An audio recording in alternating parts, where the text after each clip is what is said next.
Mendoan, menyatu dalam doa dan renungan dari Katedral Kristus Raja Purwokerto, Senin 5 September 2022 bersama saya Romo Ia Indra Memukas. Saudari-saudara, selamat pagi. Mari kita menyadari betapa pagi ini Tuhan sangat baik, karunia hidup Dia berikan pada kita. Maka dengan penuh syukur kita siapkan hati dan budi untuk bisa setia pada kasih-Nya. Kita renungkan dulu sabda Tuhan yang hari ini akan diambil dari Injil Lukas bab 6 ayat 6 sampai 11. Dalam nama Bapa dan Putra dan Roh Kudus, amin. Tuhan bersamamu dan bersama rohmu. Inilah Injil suci menurut Lukas. Dimuliakanlah Tuhan. Pada suatu hari Sabat, Yesus masuk ke rumah ibadat lalu mengajar. Di situ ada seorang yang mati tangan kanannya. Ahli-ahli Taurat dan orang-orang Farisi mengamat-amati Yesus kalau ia menyembuhkan orang pada hari Sabat, agar mereka mendapat alasan untuk menyalahkan Dia. Tetapi Yesus mengetahui pikiran mereka. Ia pun berkata kepada orang yang mati tangan kanannya, "Bangunlah dan berdirilah di tengah." Maka bangunlah orang itu dan berdiri di tengah.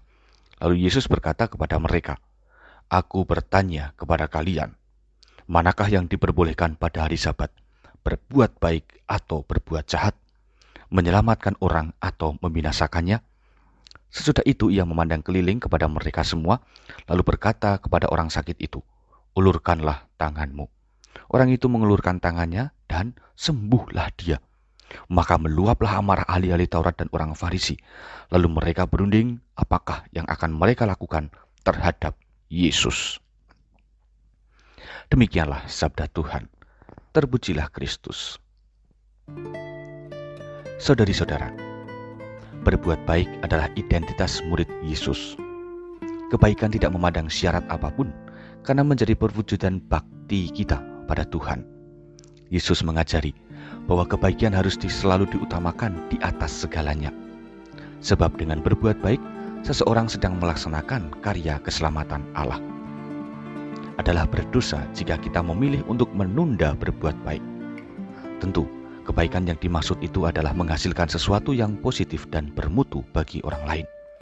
Semua perjalanan hidup Yesus selalu berorientasi pada beragam cara berbuat baik. Memang, akhirnya masih banyak orang yang iri, cemburu, bahkan benci dengan kemudahan Yesus berbuat baik. Yesus menjunjung kasih kemanusiaan sehingga banyak orang yang ingin dikasihi olehnya. Saudari-saudara, berangkat dari keberanian Yesus sang pelaku kebaikan sejati ini, mari kita terdorong untuk mencari kesempatan meneruskan karyanya itu. Berbuat baik selalu melibatkan hati secara penuh. Ini bukan hanya soal tindakannya, melainkan juga motivasi yang mendorongnya. Maka jika motivasi berbuat baik itu sungguhlah murni untuk keselamatan orang lain, rasa-rasanya tidak perlu ditunda-tunda. Segera lakukan kebaikan. Itulah yang seharusnya kita pegang. Dan pada hari ini masih terbuka lebar kesempatan kita berbuat baik. Tuhan masih menggunakan kita. Semoga kita pun mampu peka akan suara Tuhan yang mengajak kita berbuat baik. Tuhan memberkati. Mari berdoa. Allah Bapa Maha Baik, perkenankan kami untuk memiliki keberanian sebagai pejuang kebaikan.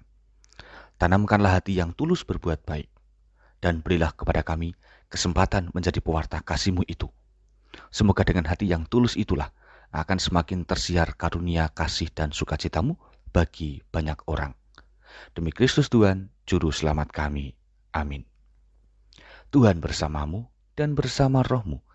Kita semua, keluarga kita, orang yang kita cintai, dan segala rencana kebaikan yang akan kita buat hari ini, senantiasa dalam berkat Allah yang Maha Kuasa, Bapa, Putra, dan Roh Kudus. Amin. Saudari-saudara, selamat beraktivitas. Tuhan memberkati. Salam mendoan.